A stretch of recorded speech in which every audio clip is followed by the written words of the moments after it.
की डगर पे बच्चों दिखाओ चल के, ये देश है तुम्हारा, नेता तुम ही हो कल के। इंसाफ की डगर पे बच्चों दिखाओ चल के, ये देश है तुम्हारा, नेता तुम ही हो कल के।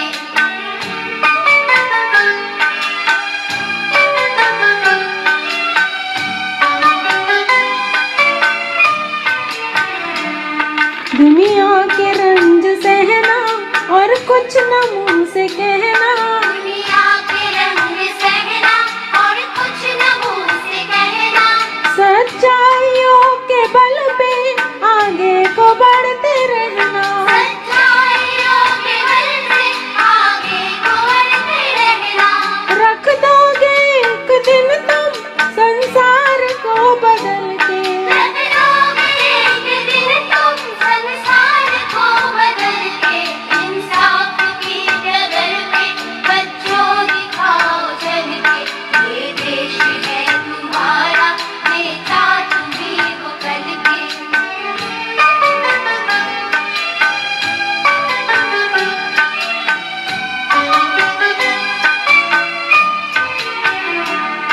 अपने हो या पराए सबके लिए हो न्याय। अपने हो या पराए सबके लिए हो न्याय। देखो कदम तुम्हारा हरगिज न डगमगाए, देखो कदम तुम्हारा हरगिज न डगमगाए। रास्ते बड़े कठिन हैं चलना संभल संभल के, रास्ते बड़े कठिन हैं चलना संभल संभल के। इंसाफ की डगर पे बच्चों दिखाओ चल के, ये देश है तुम्हारा, नेता तुम ही हो कल के। आ, आ,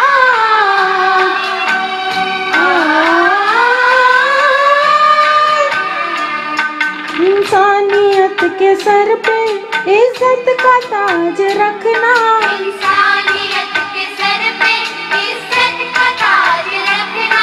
तन मन की भेंट देकर भारत की लाज रखना। तन मन की भेंट देकर भारत की लाज रखना। जीवन नया मिलेगा अंतिम चिता में जल के, जीवन नया मिलेगा अंतिम चिता में जल के।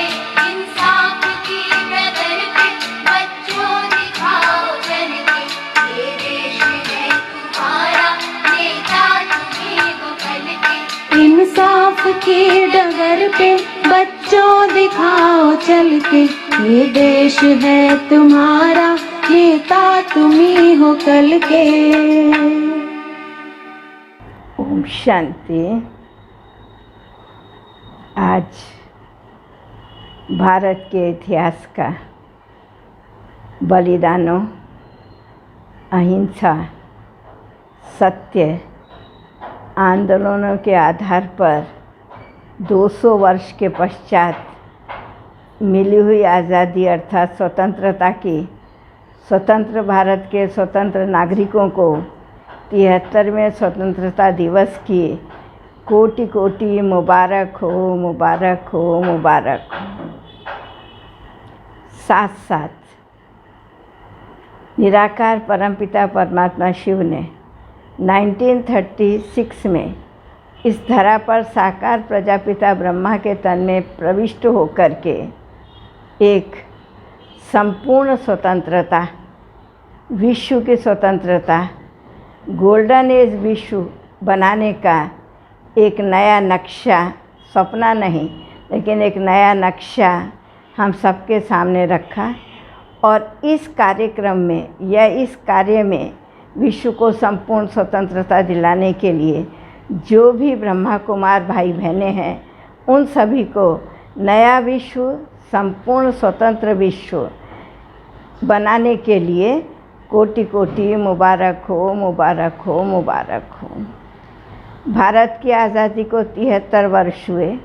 नए विश्व बनाने के, संपूर्ण विश्व को स्वतंत्र करने के लिए इस आंदोलन को 84 वर्ष हुए। जो भी हो, दोनों ही आंदोलन विश्व के इतिहास में, सिर्फ भारत के इतिहास में नहीं, विश्व के इतिहास में आज भी गायन योग्य है, सिमरण योग्य है, नमन करने योग्य है और रहेगा ही।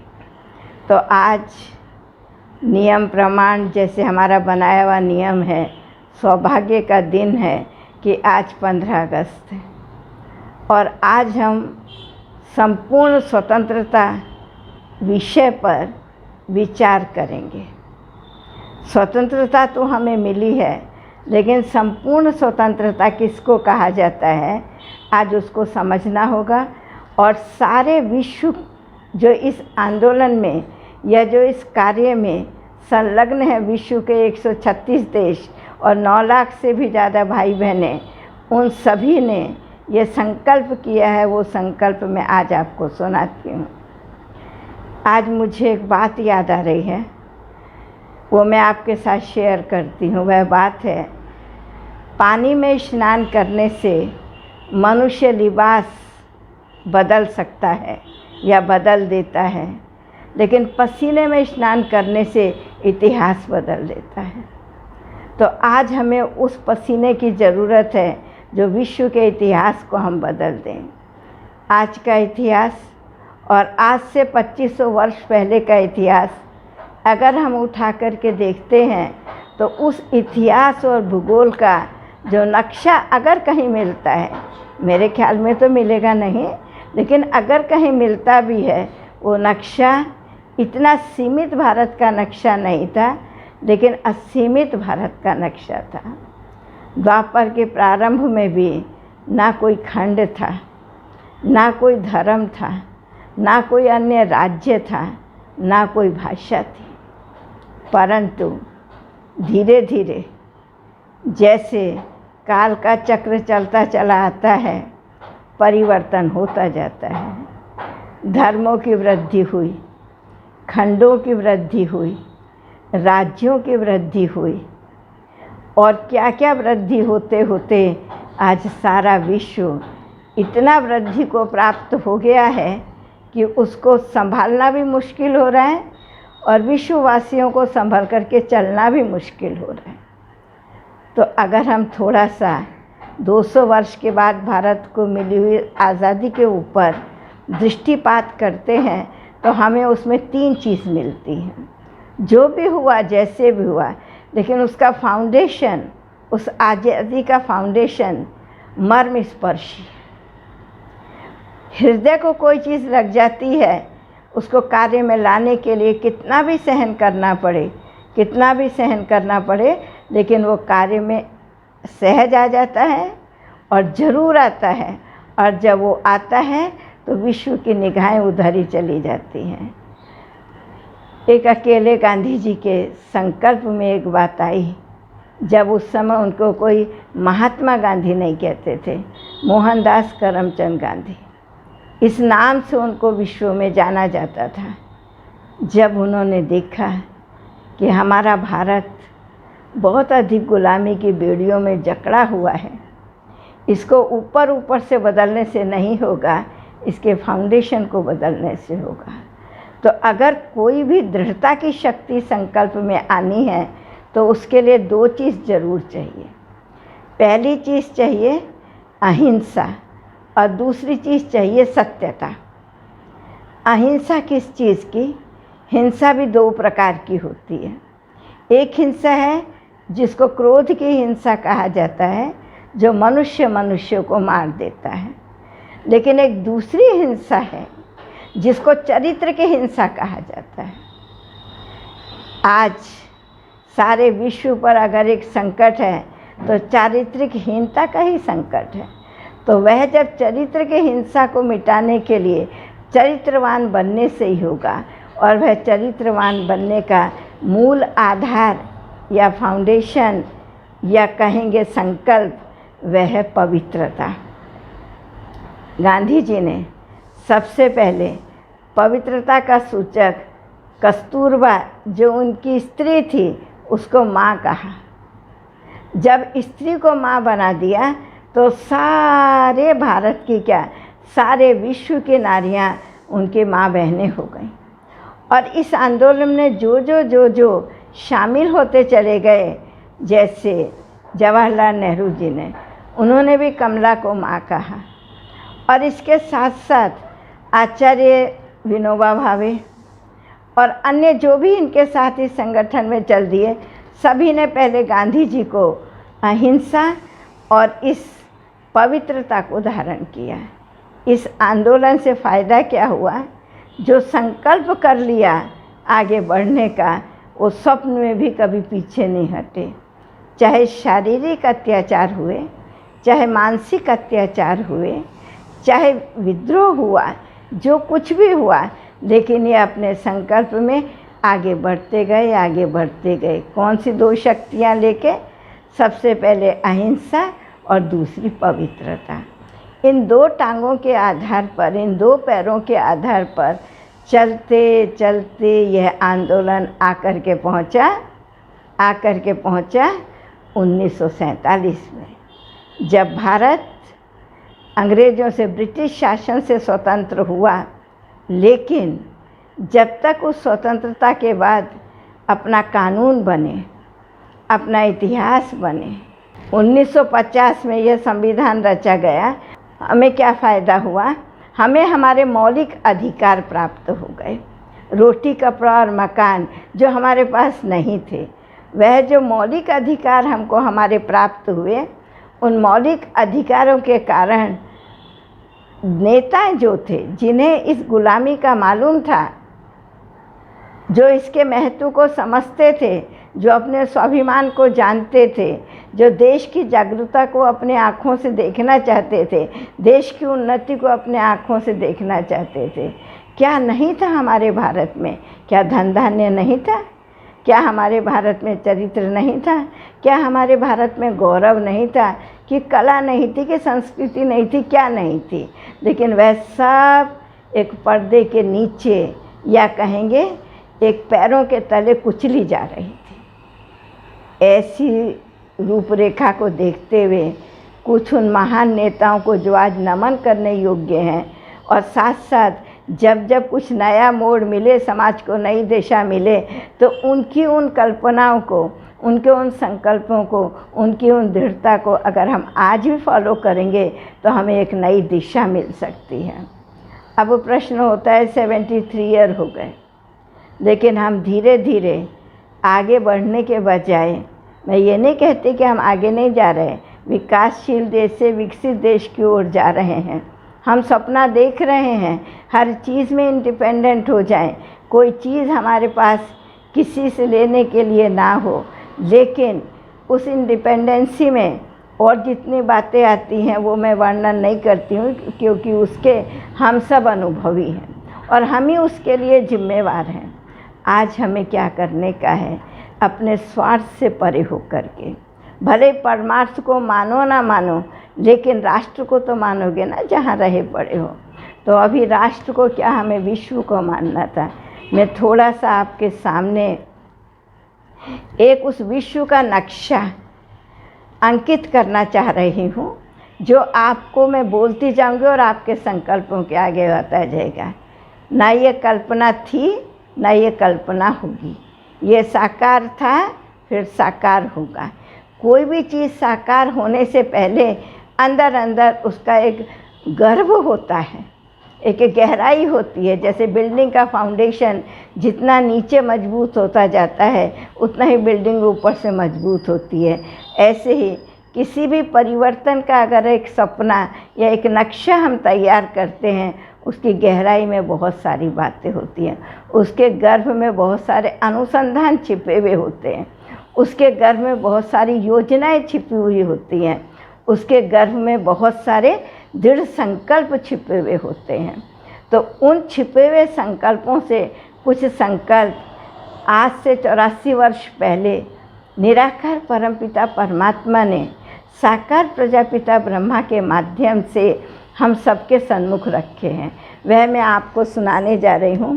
पहला संकल्प कि भारत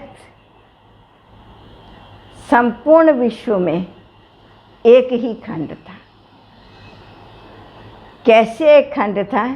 क्योंकि अविनाशी भारत है और सबका इतिहास बताता है कि ये तैयार किए गए हैं, ये खोजे गए हैं, ये बनाए गए हैं।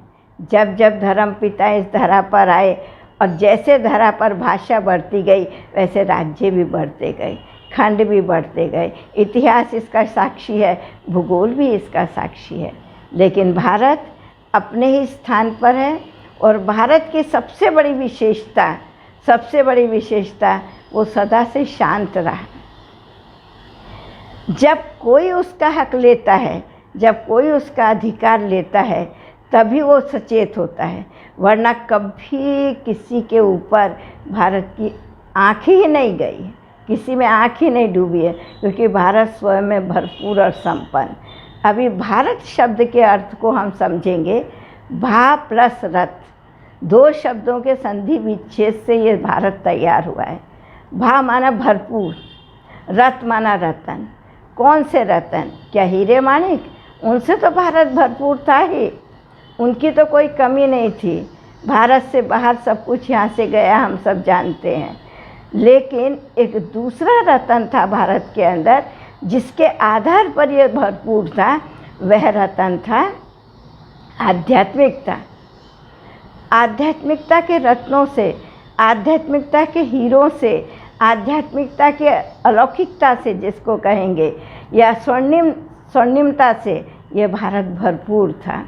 उस भरपूर भारत की छवि थोड़ा सा आप माने या ना माने, कल्पना नहीं, लेकिन आज ये हमारे बाइबल में भी वर्णन है, कुरान में भी वर्णन है, रामायण में भी इसका वर्णन है, गीता में भी इसका वर्णन है। लेकिन उस वर्णन के रहस्य को कोई आज हमको बताने वाला नहीं है, स्पष्ट करने वाला नहीं है। इसलिए हमारी बुद्धि वहाँ नहीं जाती है, कि हमारी दृष्टि, हमारा सोच वहाँ तक नहीं जाता है। लेकिन आप हम सबको मालूम है, ये दिन 24 घंटे के अंदर रिपीट होता है और 7 दिनों का एक सप्ताह होता है। हमारा जीवन 24 घंटे और 7 दिनों में ही घूमता है। जितने भी मंथ आ जाए, जितने भी कैलेंडर आ जाएं, फिर वही सोमवार से लेकर के फिर सोमवार ही आएगा, और तो कुछ नहीं होगा। फिर वही 24 घंटे में 24 घंटे आएंगे, 36 या 38 घंटे तो नहीं होंगे। तो जैसे ये जीवन हमारा जिस तरीके से 24 घंटे और किसमें व्यतीत होता है, रात और दिन में, ये इस प्रकार से घूमता है, इसी प्रकार विश्व का इतिहास भी इसी प्रकार से रिपीट होता है। आज बाइबल हमारे सामने प्रमाण है, सबूत है। 3000 वर्ष पहले धरा पैराडाइज थी। कौन था, क्या था, कैसे था, वो भले वर्णन आए ना आए, जहाँ मनुष्यों को अपने देह का भान नहीं था। नर और नारी थे, लेकिन नर और नारी के बीच में वह भान नहीं था, जहाँ चरित्रहीनता शुरू हो जाती है, जहाँ गिरावट शुरू हो जाता है। एक वह गोल्डन काल था, एक वह स्वर्णिम काल था। कुरान साक्षी है उस जन्नत की, उस पैराडाइज की, उस बहिश्त की, जिसके अंदर हूर ही हूर रहते थे, मनुष्य नहीं रहते थे जिसके अंदर, जिनको अपने देह का भान नहीं था। जब बोला इस फल को नहीं खाना, और जो फल खाया तो देह का भान आया, तब मनुष्यों को अपनी सभ्यता और संस्कृति की जागृति की इच्छा हुई कि क्या करें, कैसे चलें, कैसे आगे चलें। तो एडम बोलो, आदम बोलो, एडम ईव, आदिदेव, आदिदेवी, एडम, जो कुछ भी कहो, आदम और हव्वा, हर प्रकार से दो का हमारे विश्व के हर मुख्य धर्मों के अंदर इसका वर्णन आता है। चलते चलते अन्य धर्मों की, इब्राहिम आए, बुद्ध आए, क्राइस्ट आए, गुरु नानक आए, उस काल को याद करते ही चले आए, वर्णन करते ही चले आए। लेकिन उस काल की रूपरेखा कैसे बने, ये तो जितने आए भिन्नता बढ़ती चली गई। तो जब सब आ गए तो विश्व का जो एक ही पिता है, निराकार, ज्योति, लाइट, अजन्मा, वह उस पिता को अब इस सृष्टि पर, जैसे मकान में कितने सारे किराएदार रह के चले जाते हैं, अपनी ज़रूरत अनुसार उसको ठीक कर लेते हैं, या थोड़ा बहुत अपनी ज़रूरत अनुसार भी ठीक करते हैं, और अब मकान मालिक के द्वारा भी उसको थोड़ा थोड़ा रिपेयर करते हैं। ऐसे ही परमात्मा पिता को अलग अलग नामों से याद करते हुए किसी ने प्रेम की शक्ति ली, किसी ने दया की शक्ति ली, किसी ने क्षमा की शक्ति ली, किसी ने शांति की शक्ति ली और किसी ने सेवा की शक्ति ली। अपने अपने प्रकार की शक्तियों को लेते चले गए, समाज को कुछ ना कुछ देते चले गए। ये ऐसे ही हुआ जैसे किसी मकान की रिपेयरिंग की जाती है। मकान को नया बनाने का, मकान को गिराने का वह अधिकार मकान मालिक को ही होता है। तो इस विश्व का मालिक, इस विश्व का पिता एक निराकार परमात्मा है, लेकिन वह निराकार होने के कारण इस साकार सृष्टि में इसे भी हमारे साथ बात करने के लिए साकार मनुष्य तन का आधार लेना पड़ता है। आज मुझे वो बात याद आ रही है। हमारे मनुस्मृति में एक बहुत अच्छा वर्णन आता है।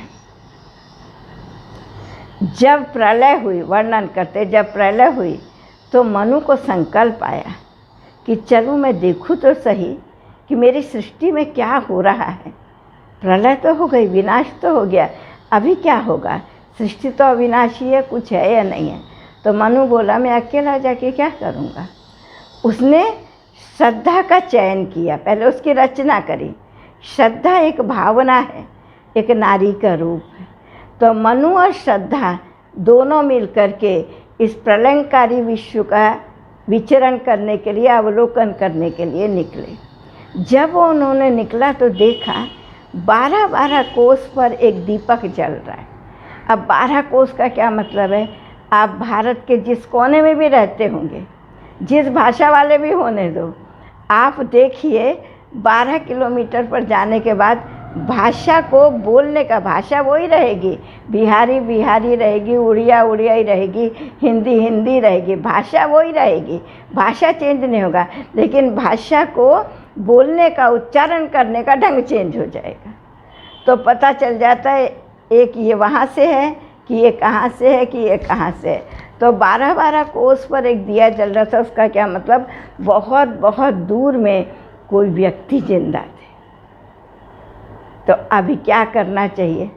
तो फिर ब्रह्मा, मनु अर्थात ब्रह्मा, एक बहुत बड़ी नाव तैयार करी। नाव किस चीज़ की तैयार करी? वह संकल्प शक्ति जिसमें सभी को साथ लेकर के चलने का संकल्प हो। हिंदू मुस्लिम सिख ईसाई नहीं, लेकिन सब प्रकार के कारीगरों को, कलाकारों को, कार्यकर्ताओं को, सबको साथ लेके।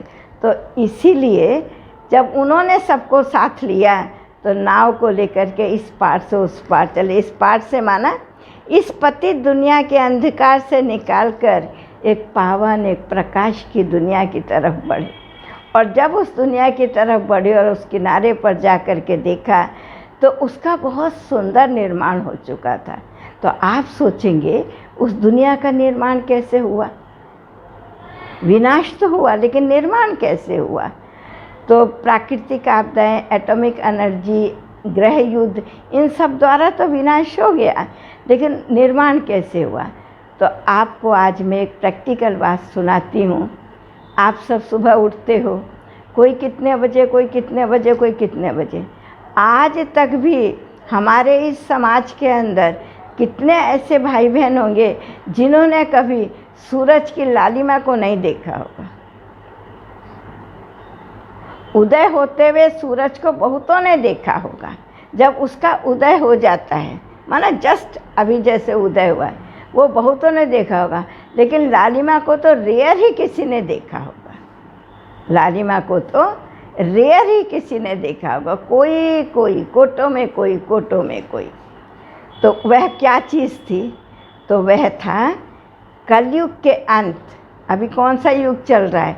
कलयुग के अंत। अभी आप समझते हो परिवर्तन होना चाहिए? परिवर्तन होना चाहिए? नहीं। आज हमें इसके परिवर्तन की ज़रूरत है, इसके विनाश की नहीं। क्योंकि हम सब जानते हैं ये सृष्टि जिस रीति से चल रही है, इसकी जो मटेरियल है या ये जिस आधार पर बनी है वो अविनाशी है। जिस चीज़ का जो बना हुआ होगा, उसका अस्तित्व सदा वैसे ही रह जाएगा। अब ये है गोड़ी बनाई जाती है, बाली तैयार की जाती है, ईंटा तैयार किया जाता है। ये तैयार की हुई चीज़ विनाश हो जाती है। लेकिन जल, वायु, अग्नि, आकाश, पृथ्वी, ये पांचों चीज़ तैयार की गई हैं, कोई ने नहीं तैयार करी है। लेकिन इनका विकृति और सुकृति दोनों चीज़ होता है। प्रदूषण होता है और सतो प्रधानता इनके अंदर में आती है। दूसरी चीज़, आत्मा को किसी ने देखा नहीं तो किसी ने बनाया भी नहीं। अगर इन चरम चक्षुओं से नहीं देखा है तो बनाया तो नहीं है, लेकिन क्या हम कह सकते हैं आत्मा नहीं है? उसके अस्तित्व को हमें आंख बंद करके भी स्वीकार करना पड़ेगा। क्यों स्वीकार करना पड़ेगा? ये अटल सत्य है। हम चल रहे हैं, फिर रहे हैं, लेकिन आत्मा को देख नहीं रहे हैं। ये चेतना क्या चीज़ है? लेकिन एक व्यक्ति सारा का सारा लेटा हुआ है, लेकिन आंखें हैं, देख नहीं सकता है। मुख है, बोल नहीं सकता है। हृदय है, स्पंदन नहीं हो रहा है उसके अंदर में। सांस नहीं वो ले पा रहा है। कान है, वो सुन नहीं सकता है। आँखें हैं, वो देख नहीं सकता है। क्या चीज़ चली गई? क्या चीज़ चली गई? चेतना चली गई। उस चेतना का नाम ही आत्मा है। और आत्मा और कोई चीज़ नहीं है, उस चेतना का नाम ही आत्मा है। जैसे इन पांच तत्वों से मिलकर के बना हुआ ये शरीर है और इसके अंग हैं। आज हमारे एक डॉक्टर को इस सब का ज्ञान होता है। ठीक इसी प्रकार से आत्मा किससे मिलकर के बनी और आत्मा किसकी संतान है? शरीर मनुष्य की रचना है। प्रकृति अविनाशी है, किसी ने रचा नहीं, क्योंकि शरीर जल, वायु, अग्नि, आकाश, पृथ्वी से मिल कर के बना है। जो मिल कर के बनता है उसको मनुष्य तैयार करता है।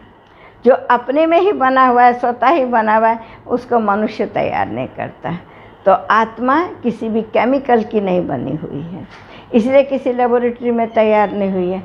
माता पिता बेटी या बेटे को जन्म देते हैं, लेकिन कोई नहीं कहेगा मैंने इसके अंदर प्राण डाला है। प्राण आता है उसके अंदर, प्राण डाला नहीं जाता। आप कहेंगे कैसे आता है? तो आप एक एग्जाम्पल देख लीजिए।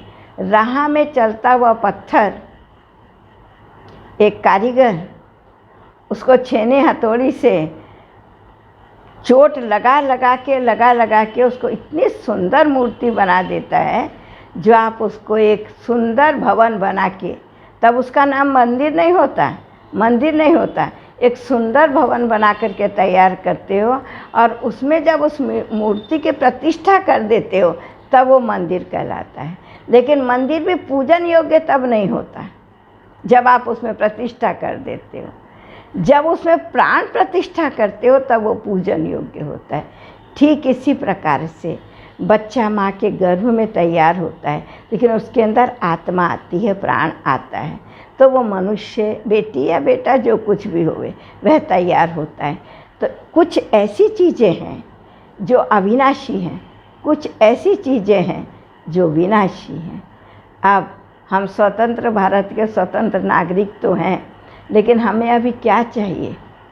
आज जो हम इस वायरस को फेस कर रहे हैं, ये मनुष्य की मानसिकता की क्या कहेंगे, विकृति ही कहेंगे ना। ऐसी मनुष्य सृष्टि चलती रहे, ऐसे ही विकृतियाँ होती रहें, हम सब इसी प्रकार से दुखित होती रहें, इसी प्रकार से व्यथित होते रहें, ये कहाँ तक ठीक है लगता है? तो क्या कभी आपको ऐसा लगता है कि एक ऐसा विश्व हो जिसमें भाईचारा हो, एक ऐसा विश्व हो जिसमें समभाव हो, एक ऐसा विश्व हो जो सब चीज़ों से संपन्न हो, कला, संस्कृति, धंधाने से तो संपन्न हो, लेकिन चरित्र से भी संपन्न हो। एक ऐसा विश्व हो जहाँ सदा खुशी खुशी हो, सुखाली हो। एक ऐसा विश्व हो जिस विश्व के अंदर हर नर नारी देव और देवी के समान हो, देव और देवी के समान हो, अर्थात पवन जिसकी सतो प्रधान, अर्थात जिसमें पवन में जैसे खुशबू हो, प्रकृति का सौंदर्य ऐसा हो जो झड़ने वाला नहीं हो, सदा बाहरी मौसम।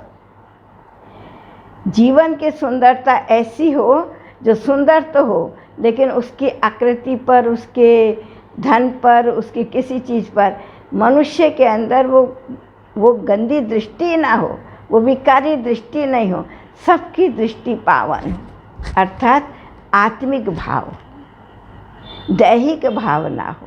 जब आत्मिक भाव होता है तब कोई भी विकृति हमारे पास नहीं होती। आज हमें एक ऐसे विश्व की ज़रूरत है जिसमें सब हो लेकिन भाव आत्मिक हो, जिसके अंदर सब हो लेकिन किसी भी प्रकार का कोलाहल नहीं हो, अशांति नहीं हो, अभाव नहीं हो, भाव स्वभाव नहीं हो। ऐसा विश्व चाहिए जिसके लिए आज भी वर्णन करते हैं, जहाँ डाल डाल पर सोने की चिड़िया करती थी बसेरा, वो भारत देश था मेरा, वो भारत देश था मेरा। आज भी उसको याद करते हैं ना। अभी बताइए, सोने की चिड़िया होती है क्या? और कोई पेड़ भी सोने का होगा क्या? ये सोचने की बात है। तो कहा जाता है इस दुनिया की किसी भी चीज़ से आत्मा की स्टेज का तुलना की जाती है, उस तुलना का वर्णन होता है। तो वह स्टेज क्या, हमारी दुनिया के अंदर सबसे ऊंची चीज़ हीरा को मानते हैं। हीरा की विशेषता क्या है? उसकी चमक है, लेकिन वह भी तैयार किया जाता है। ठीक इसी प्रकार से आत्मा की चमक अर्थात आत्मा की कलाएं, आत्मा का चरित्र, आत्मा की विशेषताएं, आत्मा के गुण जो इस शरीर को चलाने वाली हैं, ऐसे कलावान और श्रेष्ठ थे जिनके लिए आज भी गायन करते हैं, सर्वगुण संपन्न, 16 कला संपूर्ण, संपूर्ण निर्विकारी, मर्यादा पुरुषोत्तम। तो सबसे पहले आज ऐसी कला से भरी हुई आत्मा की ज़रूरत है। वो कौन तैयार करे? सृष्टि को तो रंग बिरंगी हमने बना दिया, विस्तार भी हमने कर दिया इसका, और सुख को दुख में भी हमने ही बदल दिया, परमार्थ को स्वार्थ में भी हमने ले आए, उसका रिजल्ट भी हमने देख लिया। जब भारत आज़ाद हुआ तो मुझे याद है, विनोबा भावे का एक स्लोगन याद है, अब भूमि का विभाजन कौन करे, तेरी कौन सी है, मेरी कौन सी है। अब तब 200 वर्ष के माँ बाप क्या अभी जिंदा हैं? वो तो चले गए, किसकी ज़मीन थी, किसकी ज़मीन नहीं थी, उसको किसने यूज़ करा, किसने करा, क्या करा। तो अभी क्या करना चाहिए? स्वतंत्र भारत को चलना तो है ना, आपस में मिलके ही चलना है।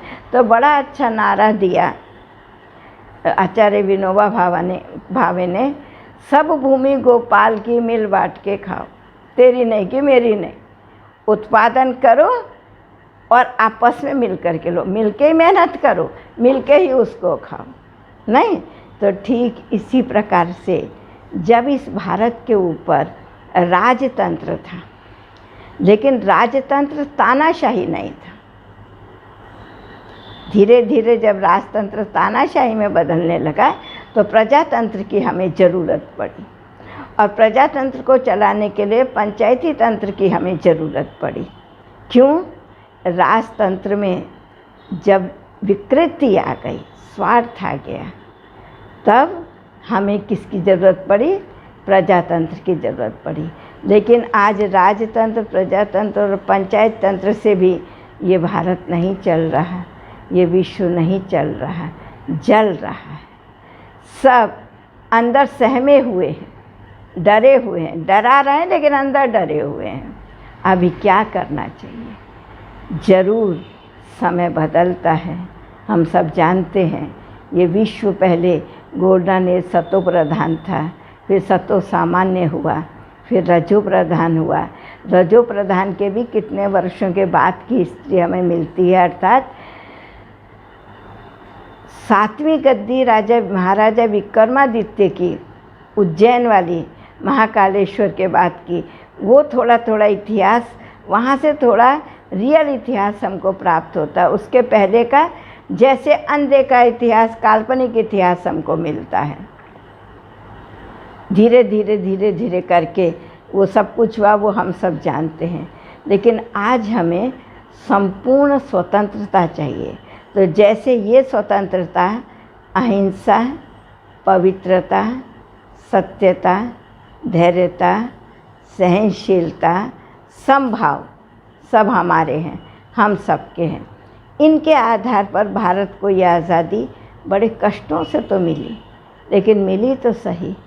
तो आज हमें चाहिए, हम सब अभी देखिए, आप अपने संकल्प में, अपने बुद्धि में स्वतंत्रता का संधि विच्छेद कीजिए। स्व प्लस तंत्र प्लस ता। स्व माना कौन? मैं कौन? मैं शरीर नहीं, मैं आत्मा। जब हमने मैं शरीर समझने लगे तो जो एक नारा था वो नारा रह गया, लेकिन चारा अर्थात व्यवहार खत्म हो गया। हमारा नारा क्या है? हिंदू मुस्लिम सिख ईसाई आपस में हम सब भाई भाई। अब ये नारा सिर्फ नारा रह गया, चारा अर्थात व्यवहार तो नहीं रहा। लेकिन जब हम अपने आप को स्व अर्थात मैं आत्मा हूँ, मैं शरीर नहीं हूँ, जब यह समझते थे तो हम सब एक थे। सत्युगी दुनिया का अर्थात स्वर्णिम विश्व का एक वर्णन हम देखते हैं। वर्णन आता है हमारी दुनिया के अंदर, जहाँ क्या था?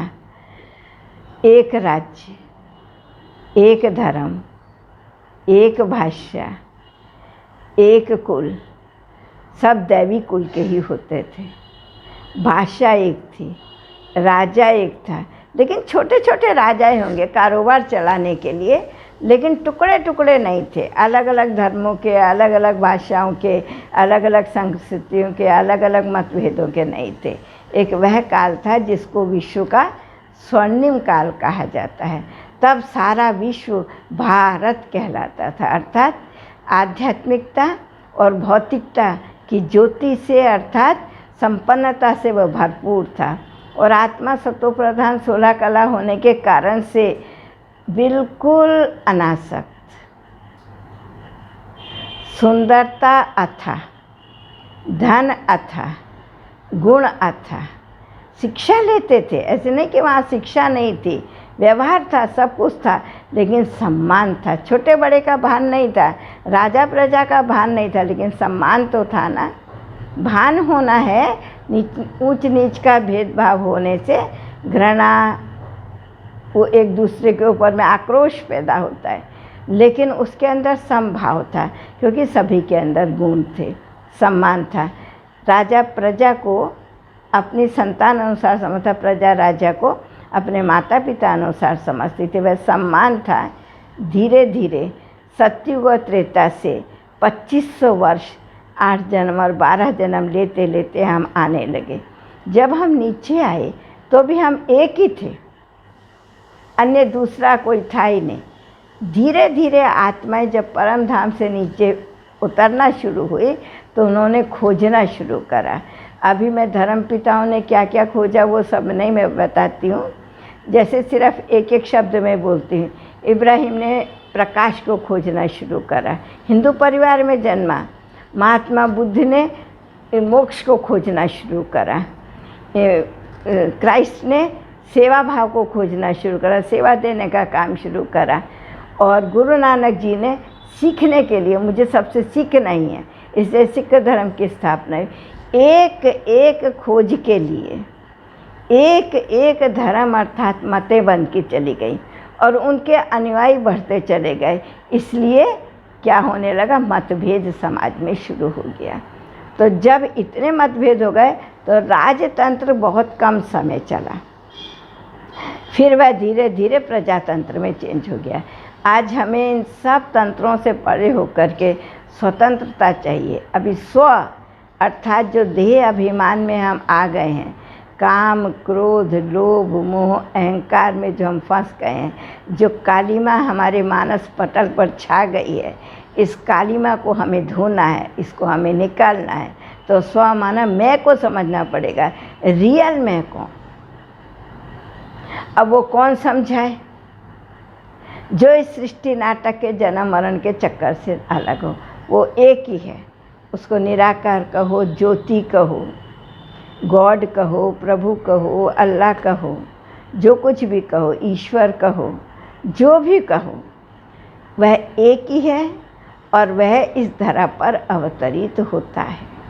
84 वर्षों का अवतरित होकर के उसने मैं की पहचान दी है। आज उसका प्रैक्टिकल जीता जाता उदाहरण विश्व में एक ही है, ये प्रजापिता ब्रह्मा कुमारी ईश्वरीय विश्वविद्यालय। ना कोई धर्म है, लेकिन ये एक परिवार है, और परिवार है उन श्रेष्ठ धारणाओं से भरा हुआ जहाँ श्रेष्ठ मानव तैयार होता है, और मानव के अंदर देवत्व भरा जाता है, अर्थात वह दिव्यता भरी जाती है। कौन सी दिव्यता? प्रेम, निस्वार्थ, दया, परोपकार, परमार्थ। कितने गुणों की आपको गिनती हम बताएं, लेकिन उसका मूल आधार है पवित्रता। जब जब देश पर संकट आता है तो इमरजेंसी लगाते हैं, ठीक इसी प्रकार से आज विश्व पर चारित्रिक संकट आया, तो परमात्मा पिता ने संपूर्ण स्वतंत्रता दिलाने के लिए सारे विश्व के अंदर काम क्रोध लोभ मोह अहंकार हो ही नहीं, तेरे मेरे का झगड़ा हो ही नहीं, ना भाषा का झगड़ा हो, ना संस्कृति का झगड़ा हो, ना खंडों का झगड़ा हो, ना रंग भेद हो, ना जाति भेद हो। आप कहेंगे बहन जी एक कल्पना की बात कर, कल्पना नहीं था और फिर होगा। हर सुबह के बाद शाम होती है, शाम के बाद रात, और रात के बाद फिर प्रभात होती है। तो अब यह समय चल रहा है कलयुग का अंत और सतयुग का आदि, जिसको उषा काल कहा जाता है। अर्थात सूर्य के निकलने से पहले वह लालिमा आती है, जिसको हमारे शास्त्रों के अंदर ब्रह्म मुहूर्त कहा गया है, जिसको सामान्य भाषा में हम अमृत वेला बोलते हैं। तो यह 5000 वर्ष का जो सृष्टि चक्र है, जिसमें ये अनंत काल से, अनादि काल से, इसकी कोई गिनती नहीं कर सकता, ये घूमता ही रहता है, चलता ही रहता है। सत्युग त्रेता द्वापर कलयुग। क्यों? ये जिन 3 चीज़ों से मिलकर के बना है वो अविनाशी, तीनों चीज़ अविनाशी। कौन सी 3 चीज़? परमात्मा, आत्मा और प्रकृति। जब ये विनाश नहीं होती तो ये रुकेगा कैसे? ये तो चलता ही रहेगा, लेकिन इसकी पुनरावृत्ति होती है।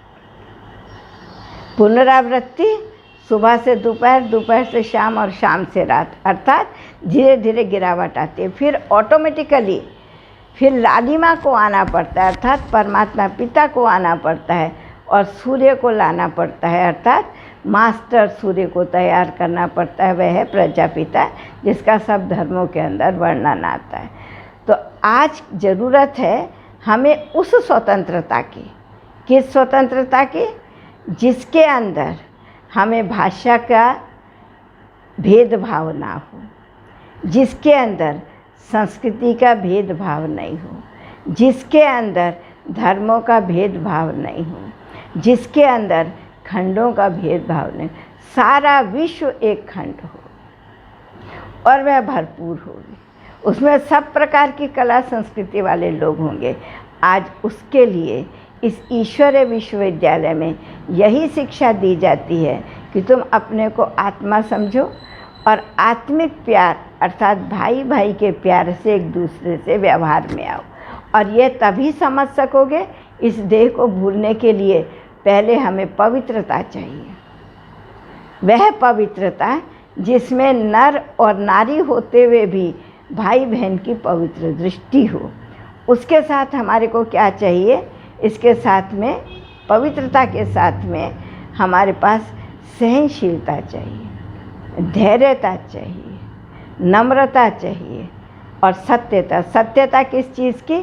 मैं कौन हूँ और मेरा कौन है और ये विश्व क्या है, समय क्या चल रहा है, कौन सा आने वाला है, कौन सा था और कैसे ये कालचक्र घूमता है और कैसे पूरा होता है।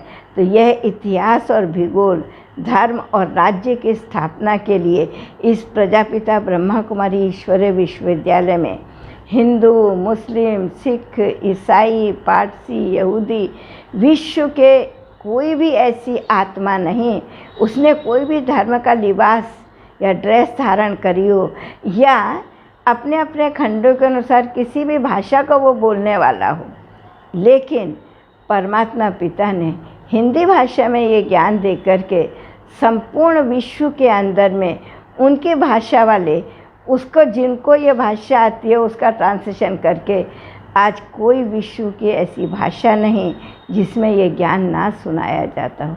कोई विश्व का ऐसा खंड नहीं जहाँ पर ये ईश्वरीय विश्वविद्यालय की स्थापना ना हुई हो और जहाँ पर सब जाति धर्म सबसे ऊपर रह कर के आपस में भाई भाई बन के ना चलते। आप देख रहे होंगे मेरे राइट हैंड साइड में देश का झंडा है और भारत की स्वतंत्रता का झंडा है। ये भी हमारा गौरव है कि हमारा अपना झंडा जब लाल किले पर आज 15 अगस्त है सुबह को जब हमारे प्रधानमंत्री जी ने लहराया है तो हम सभी के दिलों में कितना ना हर्ष और उल्लास था। लेकिन उस हर्ष और उल्लास को जब 2 घंटे के बाद नीचे आते हैं तो कितने सारी हमें बातें कम करने वाली दिखाई देती। लेकिन मेरे लेफ्ट हैंड साइड में विश्व पिता का ये झंडा है। जब सबके दिलों पर उस विश्व पिता की याद रह जाएगी, उसके गुण आ जाएंगे सबके मन में कि हम एक पिता के संतान आपस में भाई भाई हैं, तो संपूर्ण स्वतंत्रता अर्थात जब हमारा स्व पर तंत्र होगा, अर्थात इन इंद्रियों पर मन बुद्धि संस्कारों पर तंत्र माना राज्य, जब हमारा इन इंद्रियों पर राज्य होगा, पवित्रता श्रेष्ठता सत्यता दिव्यता सहनशीलता जो भी कुछ है इन गुणों के आधार पर जब हम इन इंद्रियों पर तंत्र माना राज्य ता माना प्राप्त अधिकार है। जब हमारा इन इंद्रियों पर अधिकार हो जाएगा, पहले सूक्ष्म इंद्रियां फिर उसके बाद कौन सी इंद्रिय, स्थूल इंद्रियां। स्थूल से सूक्ष्म नहीं चलता है, सूक्ष्म से स्थूल चलता है। भाई शरीर से आत्मा चलती है, आत्मा से शरीर चलता है। क्या चलता है भाई, क्या चलता है? शरीर से आत्मा नहीं चलती, आत्मा से शरीर चलता है। ठीक नहीं? ठीक इसी प्रकार से जैसे एक घड़ी है वो चलती है हमको दिखाई देती है ना। पहले तो चाबी की घड़ी होती थी, अभी तो बैटरी की घड़ी हो गई। अब घड़ी है उसके अंक सारे होंगे, शरीर है और आत्मा नहीं होगा, बैटरी नहीं होगा, कैसे चलेगा? लेकिन कोई भी बैटरी को तो चार्ज करने के लिए चाहिए ना। तो अभी परमपिता परमात्मा इस ईश्वरीय विश्वविद्यालय में आकर के हम सभी आत्माओं की ईश्वरीय ज्ञान, सहज राजयोग और ईश्वरीय सेवा तथा दिव्य गुणों की धारणा से हमारी बैटरी को चार्ज कर रहे हैं। अर्थात हमारे अंदर वह भाव भर दिया है कि सारा विश्व मेरा है और मैं सारे विश्व की हूँ। हम ना हिंदू हैं, ना मुस्लिम हैं, ना सिख हैं, ना ईसाई हैं। हम शांत और पवित्र स्वरूप आत्माएं हैं। हम आपस में भाई भाई हैं, अर्थात उस एक पिता की संतान हैं। सुख शांति हमारा वर्षा है, हमारी प्रॉपर्टी है। वह प्रॉपर्टी हमें अभी इस समय मिल रही है। उसके लिए कोई दीक्षा नहीं चाहिए, कोई संस्था नहीं चाहिए, लेकिन कुछ ऐसे मौलिक सिद्धांत चाहिए जिसमें चारित्रिक शक्ति बढ़ी हुई हो, जिसके अंदर मनमुटाव ना हो, भेदभाव ना हो, लेकिन एकता हो। जिसको कहा जाता है ना धर्म, ना जाति, ना मठ, ना पंथ, इन सब से उठ कर के एक चीज़ है, वह है आध्यात्मिकता। आ माना आत्मा। आत्मा का जो अध्ययन कर दे और उस धन के बाद आत्मिक स्थिति को अर्थात मन के संकल्पों को जिस दिशा में लगाना चाहे लगा सके, वह मन के संकल्पों की गति को अपने अनुसार मोड़ सके, तो आत्मा अपने मन के संकल्पों की गति को ज्ञान के आधार पर प्राप्त करके उसको अधिकार प्राप्त कर ले, उसको आध्यात्मिकता कहा जाता है। और जब वह उसको प्राप्त कर लेता है तो देवी या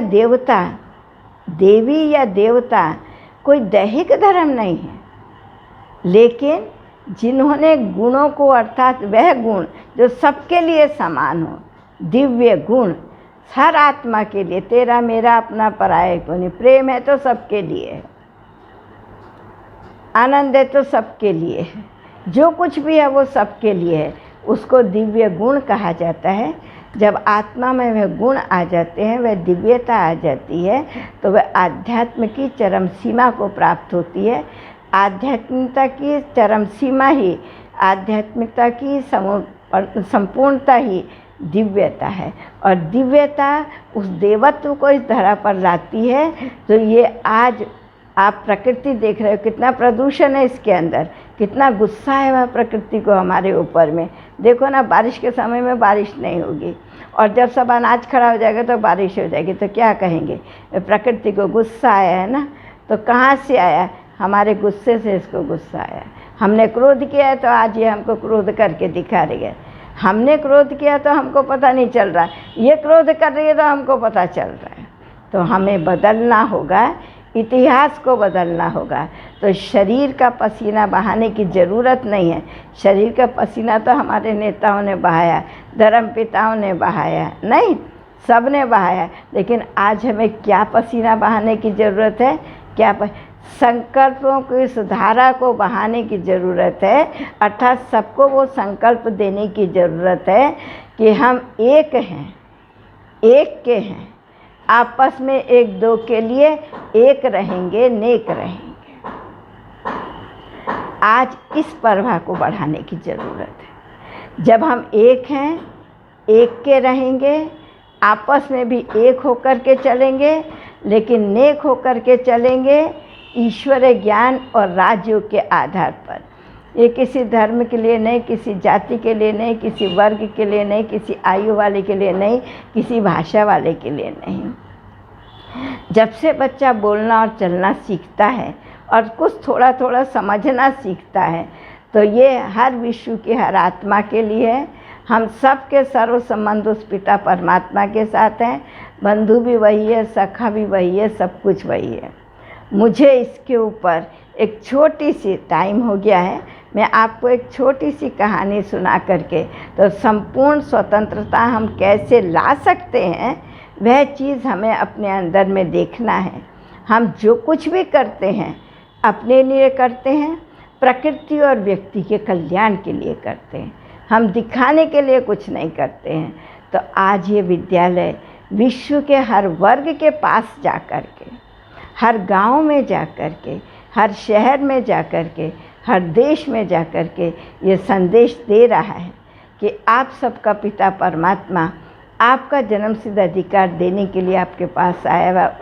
उठो और जागो, पवित्र बनो, योगी अर्थात ऐसे योग्य बनो जो आप अपनी कर्म इंद्रियों को अपने कंट्रोल में रख सको और इस संपूर्ण विश्व को विकारों की गुलामी से छुड़ा करके आज़ाद विश्व का रूप आप भी देख सको। तो इसलिए अभी हमें जागना है। एक 3-4 मिनट की एक कहानी छोटी सी सुनाती हूँ। एक साधु था, माना बहुत साधना करने वाला था।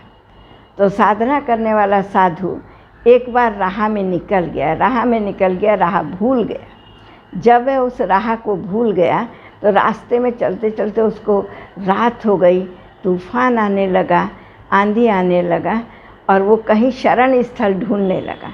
तो ढूंढते ढूंढते उसे एक झोपड़ी दिखाई दी और झोपड़ी में एक दीप जल रहा था। लेकिन वो दीप झोपड़ी के ऊपर जल रहा था, झोपड़ी के नीचे नहीं जल रहा था। लेकिन इतना तूफान, इतनी आंधी, इतना पवन, वो दीप बुझता नहीं था। तो वो चला गया, लेकिन अंदर जाके देखा दीप ऊपर जल रहा है और दीप अंदर, प्रकाश अंदर आ रहा है। तो सोचा ये सब क्या है, दीप ऊपर जल रहा है, प्रकाश अंदर। लेकिन रात को तो उसको रहना था, उसने पूछा। लेकिन वहाँ जो लोग बैठे हुए थे वो सब के सब चोर थे, मालूम है। लेकिन वो झोपड़ी एक कैसी थी, एक ऐसे साधु की झोपड़ी थी जो कभी सेकंड टाइम के लिए भी अपने लिए नहीं सोचता था।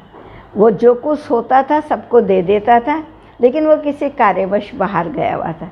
चोरों ने उसको अपना घर बना लिया था। वो चला गया। साधु बोला ठीक है, मैं दूसरी कुटिया तैयार कर लूँगा, इनको तो कम से कम शरण मिल रहा है, अच्छा मिल रहा है। तो जब वह उस कुटिया में गया तो उसके अंदर जो उसने प्रकाश देखा तो उसको लगा ये प्रकाश में मेरे साथ ले जाऊँ। किसका प्रभाव पड़ा? संग का प्रभाव पड़ा। तो एक वो साधना करने वाला आदमी इतने अच्छे साधना के राह पर चला और इसको ये क्या संकल्प आया, तो देखो संग का रंग कैसा होता है। और जैसे ही वो संग का रंग उसको लगा और वो वहाँ से उसको चारों ओर उसको कुछ नज़र आने लगा, जो साधु ने अपनी श्रेष्ठता के आधार पर जमा करके, माना कुछ कलाएं, कुछ संस्कृति, कुछ गुण उसको ऐसे नज़र आने लगे, विचित्र चीज़ें, अनोखी चीज़ें। तो उसको दिल करा मैं उसको ले करके चलूं, लेकिन ले करके कहाँ जाएगा। जैसे वो उसके ले करके चला, वैसे जोर की बिजली कड़कड़ाई और उसके ब्रेन को एक जैसे धक्का सा लगा। बोला ये क्या हो गया, मैं अभी 5 मिनट आकर के चोरों का संग किया, चोर की जगह है, तो मेरा मन बदल गया, मैं तो साधना के स्थल पर जा रहा था। ठीक इसी प्रकार से ये संसार भी एक साधना का डगर है। प्रकाश आत्मा का मस्तक में है और संसार की चीज़ों के प्रकाश को देख करके हम उसमें लुप्त हो जाते हैं और हमारा चोरी का संस्कार अर्थात सांसारिक चीज़ों में हमारा मन लग जाता है। हमें ये भी चाहिए, ये भी चाहिए।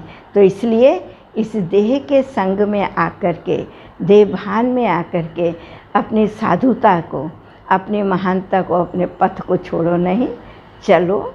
अभी परमात्मा ने एक ज्ञान और योग का ईश्वरीय मार्ग एक दिया है, जिस पर हम सब एक साथ मिलके चलें। वो दिन दूर नहीं जो ये विश्व, सारा विश्व ये स्वर्ग बनेगा और हम सब वहाँ होंगे, लेकिन एक धर्म, एक राज्य, एक भाषा, एक मत होगा।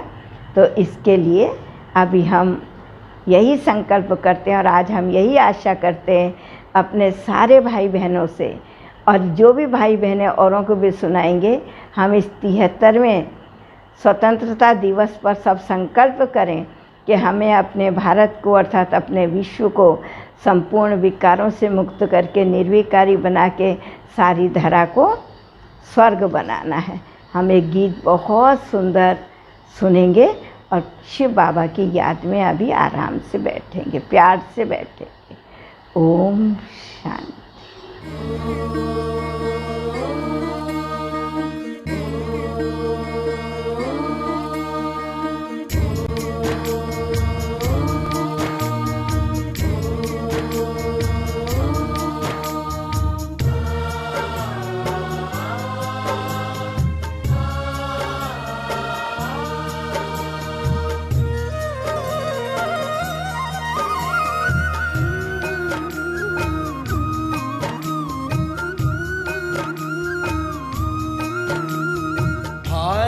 फिर भरपूर बनेगा,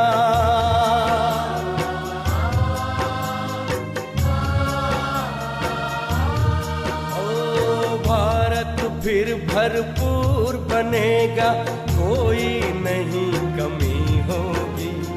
हीरों से आकाश भरा, मोती से भरी जमीन होगी। भारत फिर भरपूर बनेगा।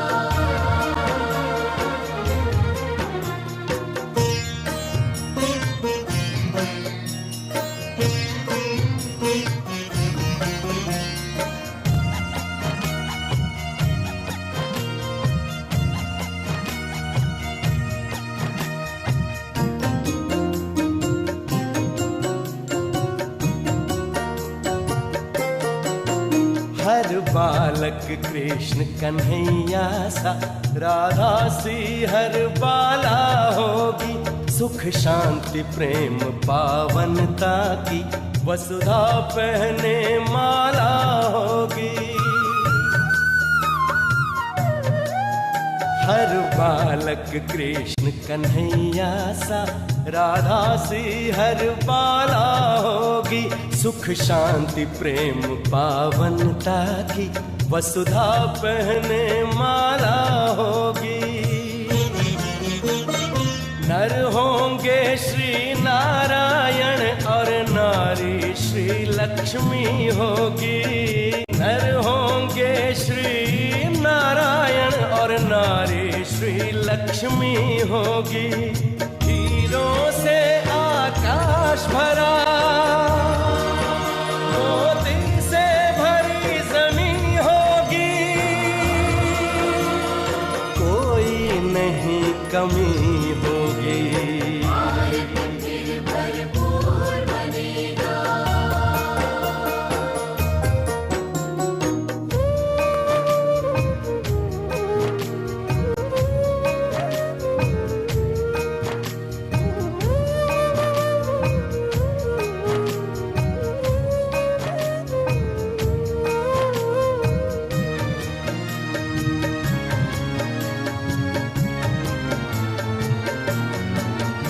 अब देर नहीं, भारत का सितारा विश्व भाल पर चमकेगा। नारी शक्ति पूजित होगी, सौभाग्य का सूरज दमकेगा। अब देर नहीं, भारत का सितारा विश्व भाल पर चमकेगा। नारी शक्ति पूजित होगी, सौभाग्य का सूरज दमकेगा। सत धर्म के चारों पांवों पर सतयुग की सृष्टि थमी होगी। सत धर्म के चारों पांवों पर सतयुग की सृष्टि थमी होगी। हीरों से आकाश भरा, मोती से भरी जमीन होगी। कोई नहीं कमी होगी। भारत फिर भरपूर बनेगा।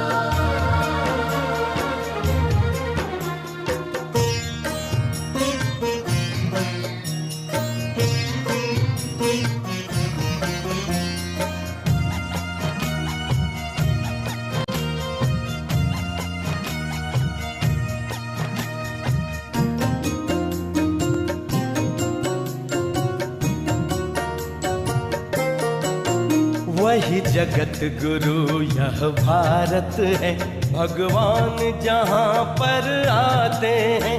गीता गंगा गौ गायत्री का फिर से मान बढ़ाते हैं। वही जगत गुरु यह भारत है, भगवान जहाँ पर आते हैं। गीता गंगा गौ गायत्री का फिर से मान बढ़ाते हैं। है धन्य धन्य अपनी माटी जो फिर से देव भूमि होगी। है धन्य धन्य अपनी माटी जो फिर से देव भूमि होगी। हीरों से आकाश भरा, मोती से भरी जमीन होगी। कोई नहीं कमी होगी, भारत फिर भरपूर बनेगा। कोई नहीं कमी होगी। हीरों से आकाश भरा, मोती से भरी जमीन होगी। भारत फिर भरपूर बनेगा। भारत फिर भरपूर बनेगा। ओ भारत फिर भरपूर बनेगा। भारत फिर भरपूर बनेगा। भारत फिर भरपूर बनेगा।